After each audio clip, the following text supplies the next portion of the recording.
যাত্রাবাড়ি চলে আসছি প্রায়। আমি 8টা থেকে বের হয়েছে এখান থেকে এইটুকুনো চিনছি যে বহুত কষ্ট হতে হয়ে গেছে। তো যাই হোক, অবশেষে যাচ্ছি আবার চুয়াডাঙ্গাতে ব্যাক করছি আমি।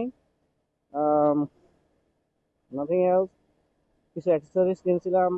ভালো জার্নি ছিল এবারটা মোটরসাইকেল নিয়ে ঢাকায় আসার কারণে। অনেক জায়গায় চিনছি, অনেক জায়গায় ঘুরছি, অ্যান্ড অনেক জায়গায় বলতে গেলে এক্সপ্লোর করতে পারছি আর কি।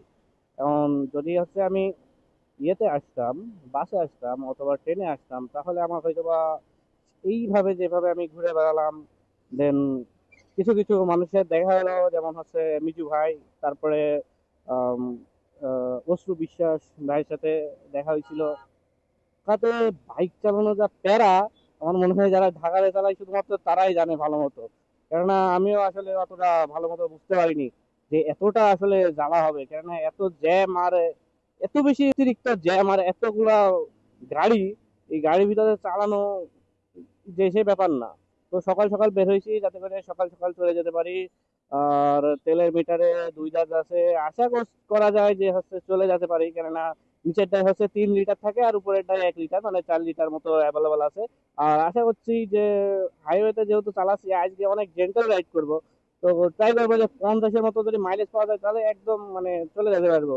তবে আমি দেখা যাক সামনে থেকে কোনো জায়গার থেকে আবার অয়েল নিয়ে নিয়ে নেবো নি, যাতে করে কোনো রকম বিভ্রান্তিতে না পড়তে হয়। অনেক বেশি বাতাস আজকেও আছে, আর আজকের ওয়েদারটা একেবারে গ্লুমি মতো, কেমন একটা মেঘলা মেঘলা ভাব। তো আজকে বৃষ্টি হওয়ার সম্ভাবনা ছিল, বাট বৃষ্টিটা হয়নি যেহেতু, সেই জন্য আর কি এখনো পর্যন্ত উম, আকাশটা মনে হয় ক্লিয়ার হয় নাই, তবে রোদ মনে হচ্ছে উঠছে আস্তে আস্তে। দেখা যাক কি হয়। আর এখন ফ্লাইওভারের উপর দিয়ে সোজা হেড টু মাওয়া, মাওয়া দিকে যাচ্ছি। এটা কোন নদী আমার ঠিক জানা নেই, মানে বেশিরভাগ অঞ্চলে আমি চিনতে পারছি না, দাঁড়াতে পারছি না, এরকম পরিস্থিতি একটা চলে আসছে। কেউ যদি সাথে থাকতো হয়তো বা চিনে, ভালো মতো চিনে ফেলতে পারতাম। আর একা একা রাইড করা, স্লো রাইড করে যাওয়া, আসলে এক্সপিরিয়েন্সটা খারাপ না।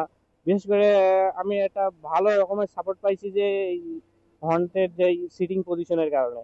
সিটিং পজিশনের কারণে আমার মানে একটু পরিমাণেও পেইন দেয়নি। হ্যাঁ, 60-70 কিলোমিটার পর পর একটা ব্রেক দেওয়া উচিত, তবে আমি একটানা প্রায় 150 কিলো চালিয়ে আইছি, বাট সেরকম কোনো পেইন লাগেনি আমার কাছে। মামা জিপিতে সব রান দেয়, বাট প্রত্যেকবারের মতো এবারটাও পাশে একটা ব্যাগ ঝুলাই নিতে হয়েছে, যেটা ফ্যামিলি মানে পরিবারের কারোর সাথে দেখা করতে গেলে পেছনে একটা ব্যাগ ঝোলানো লাগবে, সামনে একটা ব্যাগ ঝোলানো লাগবে, পিছে কয়েকটা ব্যাগ ঝোলানো লাগবে, এরকম অবস্থা আর কি। যে মনে হয় যে বাজার করে আসছে এরকম পরিস্থিতি। সে ঢাকা থেকে বাজার করে নিয়ে এখন চুয়াডাঙ্গায় যাচ্ছে, এরকম হচ্ছে অবস্থা হয়ে গেছে প্রায় বলতে গেলে। মাওজিপিতে অনেক বেশি রান হয়। তো আসলে আমি রান করছি না, বাট আমি চেষ্টা করলাম যে একটা ভালো রেঞ্জের ভিতরে রাখার জন্য, তারপরেও মানে অটোমেটিকলি বাইক কেন যেন পুল করছে অতিরিক্ত।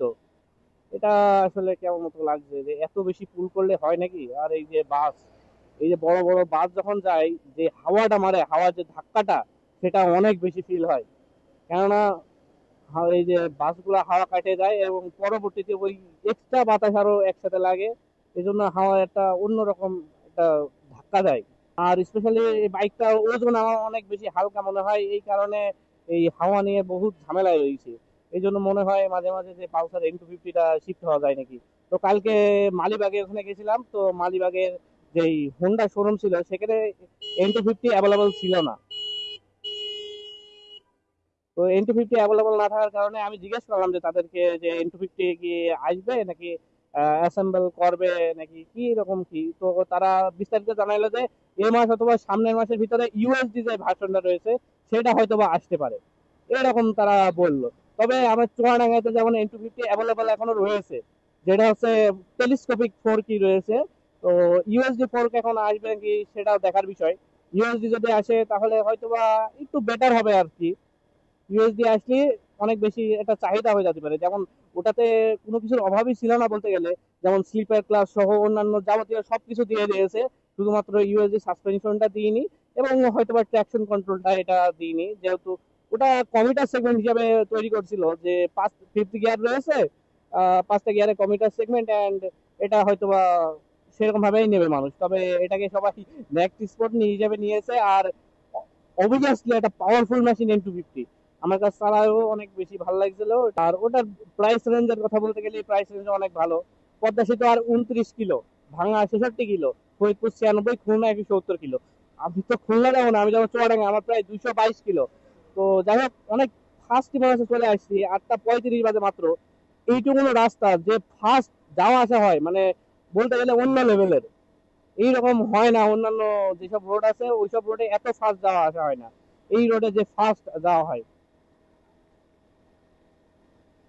দেখি তারপরে পদ্মা সেতুর দিকে যাইতে থাকি। আর এই যে বাসগুলা যেভাবে ওভারটেক করে, কখন যে মানে অ্যাক্সিডেন্ট ঘটায় ফেলে বলা যায় না। মানে নিজে যদি ঠিক মতো চলি, তারপরেও একটা রিস্ক থেকে যায় বলতে গেলে, কেন এরা যেভাবে চালায়। আর এই যে বাতাসটা মারছে, ইটস অবভিয়াসলি ভেরি ডেঞ্জারাস। বাম পাশে হয়তো মোটরসাইকেল লেন আছে, তো আমি ডান হাত দিয়ে যাচ্ছি, তো আমার মনে হয় যে বাম হাতে শিফট হওয়া ভালো।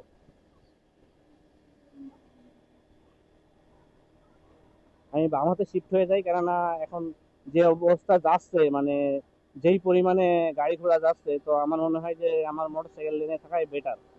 কেন এই লেনে সেরকম কেউ আসবে না, এই লেনে শুধুমাত্র মোটরসাইকেলই আসবে, এই লেনে থাকাই আমার জন্য বেটার হবে। এখানে ওভারটেকিং নিষেধ, সামনে তার মানে ব্রিজ রয়েছে, কোনো সেতু রয়েছে। সেতুর ওখানে বেশিরভাগ একটু জায়গাটা একটু মানে ছোটখাটো হয়, এই জন্য ওভারটেকিংটা নিষেধ করে দেয় এখানে। আর এখানে লিমিট দিয়ে দিয়েছে কত, 80। তো পুরোটাই 80 লিমিট, বাট এখানে ছেলেপিলে তো প্রায় 100, 180 তুলে ফেলে অনেকে। এখনো পদ্মা সেতু আসতে পারলাম না এখনো পর্যন্ত। প্রায় অনেক দূরে চলে আসছি, রাস্তা মনে হচ্ছে ফুরাচ্ছেই না, এক্সপ্রেস ওয়ে তো ফুরাচ্ছেই না। মানে এক্সপ্রেস ওয়েতে চলে মজা আছে, বাট কষ্ট হচ্ছে ফরিদপুরের পর থেকে যে রাস্তা, ওই রাস্তা দিয়ে আর যাইতে মন বলে না। আর এক্সপ্রেস ওয়ে এরকম যদি সব জায়গায়, প্রত্যেকটা জেলায় জেলায় যদি এরকম এরকম করে বাইপাস করে দিত, তাহলে যে কত সুন্দর হইতো আসলে বলে বোঝানো যাবে না। তবে এখানে যে রাস্তা, আমার বাইকের লিমিট মনে হচ্ছে এমনি এমনি ক্রস করে ফেলছে এরকম। প্রায় 70 কিলো মতো রাস্তা, মানে মনে হচ্ছে অল্প সময়ের ভিতর চলে যাবো এইরকম অবস্থা। আমি প্রায় 65 থেকে 70-এর ভিতরে আসতে আসি, তো এখন দেখছি হঠাৎ করে বাইক একাই মানে ওই সেম থ্রোটলে অনেক বেশি উঠে পড়ছে, মানে আরপিএম অনেক বেশি হিট করছে, বিশেষ করে এই যে ব্রিজের কারণে, উঁচু নিচুর কারণে একটু বেশি আরপিএম হিট করে ফেলছে। সামনে একটা লবণ রয়েছে, বড় সড়ো লবণ, ডবলে যাচ্ছে। লবণে যদি সাউন্ড শোনাতে পারতাম হয়তো বা আপনাদের একটু ভালো লাগতো। মাওয়া রেলওয়ে স্টেশন, লবণের খেয়ে দিয়ে আসলে কোনো বিষয়ই না। পাতলা জামা পরছি, তো অনেক বেশি বাতাসে মানে আঘাত করছে, এইরকম পরিস্থিতি অবস্থা। টোল প্লাজা, সামনে টোল প্লাজা, প্রায় চলে আসছি। হ্যাঁ, লবণ আমাকে ওভারটেক করে চলে যাচ্ছে। হ্যাঁ, পদ্মাতে আসলে খালি মোটরসাইকেল লেন গুলো আলাদা হয়ে যায়, মানে এরা এমন এমন জায়গায় মোটরসাইকেল লেন গুলো দিয়েছে বলার বাইরে। টোল সম পরিমাণ টাকা ভাবতে রাখুন, তা নয় রাখলাম। কিন্তু মোটরসাইকেল লেন এমন এমন পাশে দিয়েছে, মানে মোটরসাইকেল লেন আলাদা করারই বা কি আছে সেটাই তো বুঝি না। আলাদা করে কি এমন হয়, একসাথে দিয়ে দিলেই তো হয়ে যায় মনে হয়। কিসের জন্য করছে কি জানি, হয়তো বা জ্যামের কারণে। অন্যান্য দিন সেরকম জ্যাম হয় না, এখন যেরকম মানে একদম ফাঁকা রয়েছে। অন্যান্য দিনে জ্যাম তো, এরা যতক্ষণ হাত নাড়ি নাড়ি বলে ততক্ষণ মনে হয় এমনিতেই চলে যাওয়া যায় যে কোনো পাশটাই। খালি এখানে কি যে করছে এরা, বলার বাইরে।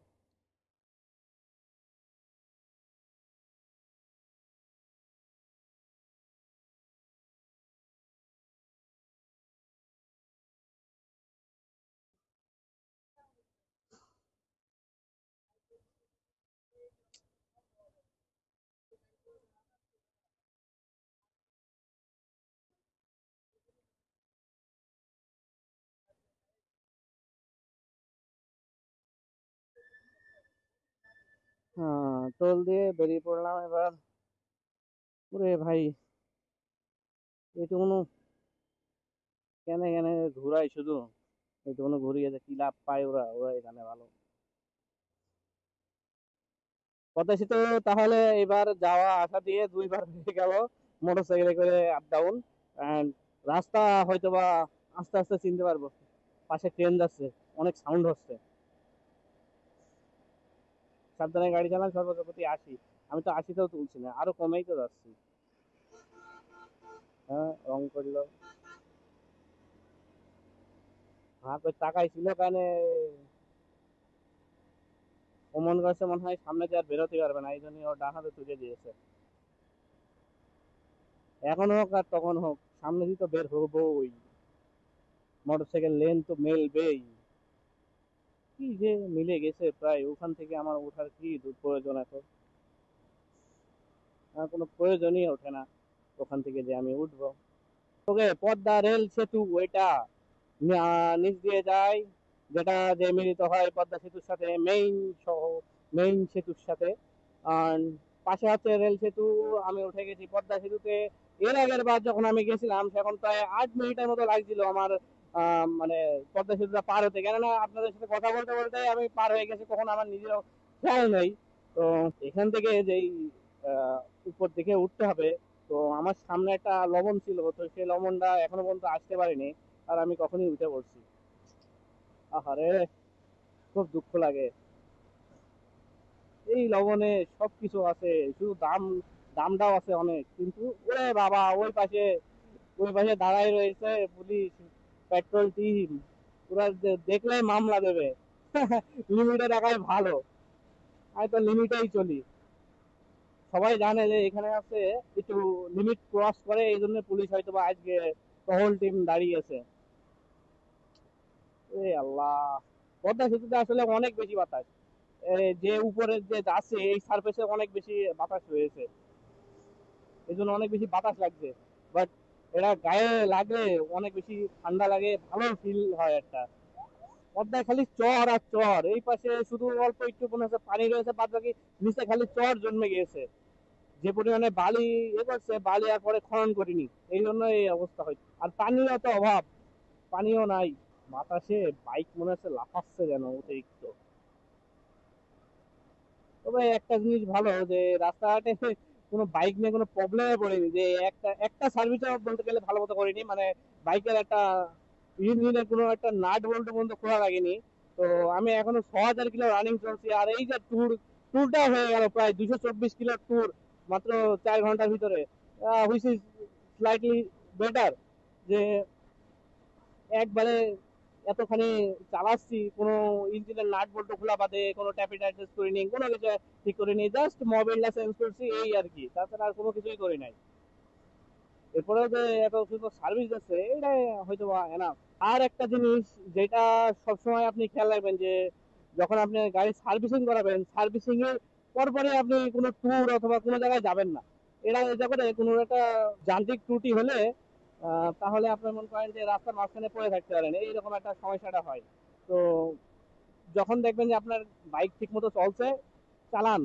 তার আগে ইয়ে করার কোনো দরকারই নেই।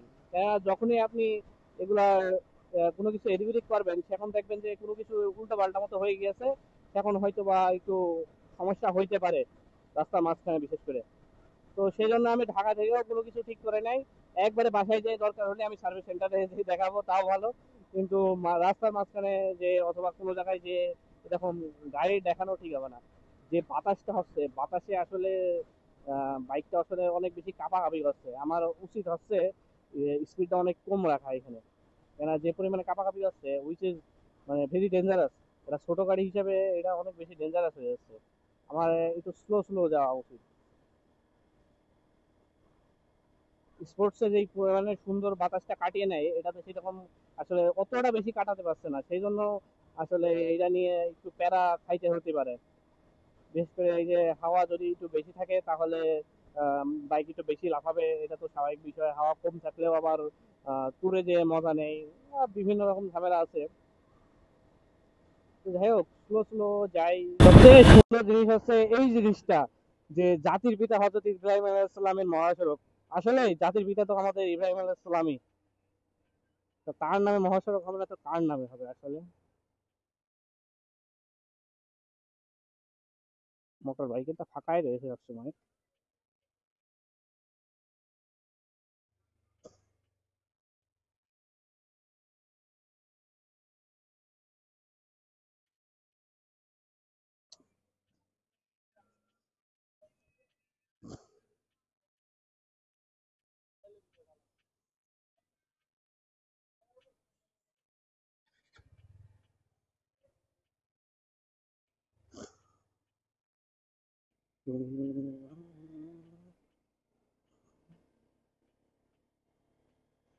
মোটর বাইক লেন করে দিয়েছে আলাদা, কেমন মতো একটা বিষয়। যে উপরে উঠতে ভালো লাগে, উপরে ওঠার পরে এরপর নিচের দিকে যখন যাই তখন নিউট্রাল করে দিলে প্রায় 60 থেকে 64 মতো মানে থেকে যায়। বিশাল একটা বিষয়। এই যে এখন 4 গিয়ারে আছি, একটু আস্তে করে এখানে গিয়ার গুলা ফেলে দিতে হবে। একটু আগে এনে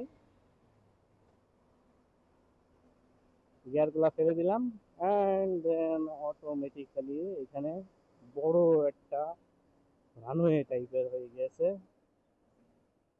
হ্যাঁ, স্পিড একটু বেশি কমায় ফেলছি মনে হয়, একটু বেশি থাকলে বেশি স্পিড পাতাম। 51-তে যাচ্ছে।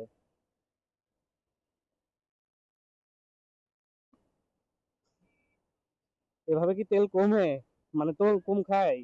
আসলে আমার ঠিক জানা নেই। স্টার্ট মানে অফ করে দেওয়া লাগে, তেল যদি একেবারেই বন্ধ করা লাগে, কি জানি। যাই হোক, এই যে 50-এ রয়েছে এই সময়ে, মানে গিয়ারটা তুললি যে কট কট করে সাউন্ড হয়, মনে হয় যে গিয়ার বক্স ভেঙে যাচ্ছে, এরকম অবস্থা। এটা স্প্লেন্ডার। স্প্লেন্ডার দিয়ে ঢাকা টুর করা যায়, তবে ওই লবণ দিয়ে ঢাকা টুর করে মজা নেই। এই হচ্ছে বিষয়। কমে যাচ্ছে আমি, ঠিক আছে যাচ্ছি তো, কি জানি, দেখা যাক। আর আমি বাড়ি ফিরছি 12টা 34 বাজে। আমি প্রায়, হ্যাঁ অনেক কাছাকাছি, অনেক কাছাকাছি চলে আসছি। তো যাই হোক, এবারটা একটু বেশি কষ্ট হয়ে গেল। গতবার যাওয়ার সময় বৃষ্টি হয়েছিল, প্রায় আধা ঘন্টা 1 ঘন্টা মতো দাঁড়িয়েছিলাম, এই জন্য আর কি। সেই সময় পরবর্তীতে যে একটানা 170 কিলো 150 কিলো মতো রাইড করছি, কোনো কিছু মনে হয়নি। কিন্তু এবারটা কোনো রেস্ট নেই, কোনো কিছু না। জাস্ট একবার হচ্ছে জাস্ট একটু তেল কিনতে দাঁড়াইছিলাম, আর হচ্ছে একটা কফি খাইছি, এছাড়া কোনো রেস্ট নিইনি। তো একটু কষ্ট হয়ে গিয়েছে রাইডার সিটটা নিয়ে। রাইডার সিটটা কেননা হচ্ছে পেছনে আমার ব্যাগ রয়েছে, তো ওই ব্যাগের কারণে মেইনলি আমার মানে বসতে একটু কষ্ট হচ্ছে। আর পেছনে আর একটা ব্যাগ ঝুলানো রয়েছে, ওইটা বারবার একটু হ্যান্ডেল করা লাগছে। এই দুটো নিয়ে প্যারা লাগছে, এই জন্য আমি আসলে ব্যথা হয়ে গেছে পশ্চাৎ দেশ, কিছুটা ব্যথা হয়ে গিয়েছে। তো যাই হোক, বাসায় প্রায় চলেই আসছি। অতটা বেশি বলা যায় না, যে এমন না যে হাঁটতে পারবো না অথবা বসে থাকতে পারবো না, এরকম অবস্থা হয়নি। হালকা একটু আগে পেছনে নিলে ঠিক হয়ে যাচ্ছে। আমার মনে হয় যে একটু রাইডিং পজিশনটা হালকা একটু উল্টো পাল্টা করলে, একটু রাইডিং ভালো মতো করলে এমনিতেই কিছু মনে হবে না। আর বিশেষ করে হ্যান্ড গ্লাভসটা অনেক বেশি কাজের হয়েছে, কেননা আহ, এক টানা ধরে রাখলে হাত একদম লাল হয়ে যায়, আর হাত এত পরিমাণ ব্যথা হয়ে যায় যে আর ওই থ্রোটল দেওয়ার মতো মানে শক্তি মনে হয় যে থাকে না। তবে হ্যান্ড গ্লাভস থাকার কারণে আমি মানে একদম ভালো মতো থ্রোটল দিচ্ছি, কোনো কিছু মনে হচ্ছে না। আর স্পেশালি গাড়ি তো সেই লেভেলের স্পিড রয়েছে। আর সবচেয়ে ভালো বিষয় যা হচ্ছে, আমি যে এক টানা চালিয়ে আসছি, এটা যে এয়ার কুলড ইঞ্জিন, এটা কোনোভাবে আমার ফিল হচ্ছে না। মানে পায়ে কোনো একটা হিট লাগার বিষয়, কোনো কিছু হিট হচ্ছে না। যারা বলে ওভার হিট, তাদের অবশ্যই ফুল সিনথেটিক ভালো মতো ইউজ করার দরকার। আর তাদের অন্যান্য জিনিস মেনটেন করে রাখা দরকার, বিশেষ করে অকটেনে চালানো উচিত। তারপরে ফুয়েলের বর্তমানে এখন সমস্যা হয়, একটু অকটেন বুস্টার মেরে দেবেন। তার সাথে হচ্ছে অবশ্যই ফুল সিনথেটিক, ভালো ফুল সিনথেটিক ইউজ করবেন। আর যদি ট্যাপের সমস্যা থাকে, ট্যাপেরটা অ্যাডজাস্ট করে নেবেন, ভালো হবে। আর ইঞ্জিন অয়েল সময় মতো পরিবর্তন করবেন। এই কয়টা জিনিস যদি মেনটেন করা হয়, আমার মনে হয় না যে হাইওয়েতে কোনো রকম প্যারা দেবে। হ্যাঁ, ওই ইয়েতে জ্যামের ভিতরে প্রত্যেকটা বাইকই, বিশেষ করে যদি আপনি অয়েল কুল অথবা লিকুইড কুল দিয়ে কথা বলেন, সেই সব বাইক এত পরিমাণে গরম হয় যে সেটা পায়ে এসে ফিল হয়। এটা জ্যামের ক্ষেত্রে হবেই। তো ওভারহিট আসলে হাইওয়েতে না চালালে বুঝতে পারবেন না যে এটার কোনো ওভারহিটিং আসলে ইস্যুই পাওয়া যাবে না অতটা। অনেক সুন্দর এরিয়া, অনেক সুন্দরভাবে আলহামদুলিল্লাহ বাসায় চলে আসছি, অনেকটাই প্রায়।